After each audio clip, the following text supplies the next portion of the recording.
আসসালামু আলাইকুম। আমি এখানে আমি আপনাদেরকে জাস্ট একটা ব্যাপারে আশ্বস্ত করতে চাই যে আপনারা আমাদের ক্যাম্পে আসছেন, একটা দাবি নিয়ে আসছেন। দাবিটা হচ্ছে গিয়ে আপনাদের মধ্যে একটা ইমোশন কাজ করতেছে যে আপনাদের মাজার আক্রমণ হচ্ছে, আপনাদের মাজার আক্রান্ত হওয়ার সম্ভাবনা আছে এবং এটা অবশ্যই একটা ইমোশনের একটা পার্ট, উই আন্ডারস্ট্যান্ড দ্যাট।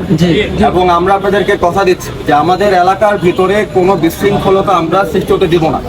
আমরা তো জানি আমাদের কোন জায়গায় কোন স্থাপনা আছে এবং আমরা এ পর্যন্ত আমরা এখানে আসার পর থেকে প্রত্যেকটা হিন্দু উপাসনালয় বলেন বা খ্রিস্টানদের আপনার যে চর্চা জায়গা বলেন, যে কোনো জায়গায় মসজিদও বলেন, আমরা সব জায়গায় নিরাপত্তা আমরা দিয়ে আসছি। যে কোনো জায়গা থেকে আমরা ফোন পাই বা আপনারা যদি আমাদের এখানে ডিডি অফিসের নাম্বার দিয়ে ফোন করেন আপনারা, আমরা যত দ্রুত সম্ভব আমরা সেখানে কুইক রিয়াকশনের আমরা চেষ্টা করেছি। এবং নেক্সট আপনারা যেদিনই বলেন না কেন, যদি আপনারা কোনো ইনফরমেশন পান প্লিজ আমাদেরকে জানান আগে। আমাদেরকে জানান আপনারা ইনফরমেশন পেয়েছেন। ওকে, আপনি ইনফরমেশন পেয়েছেন, যদি আপনারা দেখেন যে আক্রমণ হচ্ছে বা এরকম যদি আপনারা কোনো আভাস পেয়ে থাকেন আমাদেরকে জানান, আমাদেরকে জানান। ওকে, আমরা বুঝতে পেরেছি, আপনারা জানিয়েছেন, উই আন্ডারস্ট্যান্ড দ্যাট। এবং আমরা এটা নিয়ে আমরা অ্যাকশন নিব। ডোন্ট থিঙ্ক যে আমরা এখানে চুপচাপ বসে থাকবো। আমরা এখানে চুপচাপ বসে থাকার জন্য আসিনি। স্যার, আমার কথা বুঝতে পেরেছেন?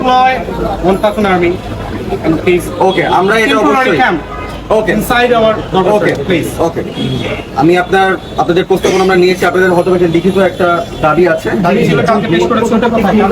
আপনারা চাইলে আমাকে আপনাদের লিখিত দাবিটা দিতে পারেন। জি, লিখিত হাসান স্যার। এবং এটা কোনোভাবে চিন্তা করার কারণ নেই যে আমি আপনাদের এখানে ডিসিশন হয়তো বা দিতে পারবো না, বাট অবশ্যই এটা আমি আমার হায়ার অথরিটিকে আমি জানাবো, যাতে আপনারা যে দাবিটা করেছেন আপনাদের দাবিটা আমার স্যারদের কাছে যাবে।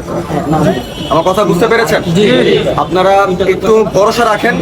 আমি জানি না অন্য জায়গায় কি ইনসিডেন্ট হয়েছে, বাট আমাদের এলাকাতে ইনশাল্লাহ এরকম কোনো কিছু হবে না। ঠিক আছে, অতটুকু ভরসা রাখতে হবে। যে ভরসাই না রাখি আমরা আসলে কাজ করবো কিভাবে? শোনেন, আগের বার নারায়ণগঞ্জে যেটা বলছে, আপনাদের একটা পশমও বাঁকা করতে পারবে না। আপনাদের মুখের কথা আমরা কিভাবে ভরসা করব?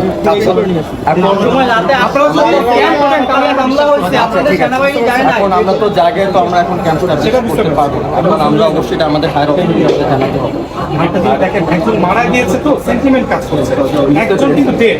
এখন হচ্ছে কি আমাদের 4 কোটি জাকের আছে, আমরা শান্তিপ্রিয় দেখে আমরা হোল্ড করে রাখতে পারতেছি না ভাই। কতটা হোল্ড করে এই যে মহিলারা পূর্ণ বাসা থেকে আপনার জন্য কয় কোটি বললেন? 4 কোটি বন্ধুদের আছে। এবং এখন অন্য দরবারে ভোট বৃহস্পতি শুক্র এই 3 দিনের মধ্যে যে কোনো দিন অ্যাটাক হবে। শুক্রবারে কালকে ময়মনসিংহে শোনেন, না না let me tell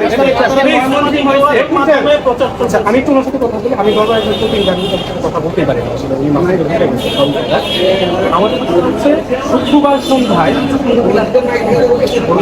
আপনাদের এখানে হামলা হতে পারে। তারপরে 10টা থেকে মসজিদ থেকে মাইকিং করা শুরু করছে, বন্ধ দেওয়ার রাস্তাটা ভেঙে দিতে হবে, ঘুরিয়ে দিতে হবে। সারা রাত মাইকিং, সকাল 6টা বাজে আমাদেরকে অ্যাটাক করছে ওরা। আসো আসো এই মিথ্যা কথা বলে ওরাও প্রায় 3-4 হাজার মানুষ আমাদের ওখানে নিরস্ত্র মাথায় স্টেশনে ছিল দরবার ভেঙে ঘুরিয়ে দিয়েছে। মসজিদে মাইকিং করেছে, সেটা দেখেন। পরের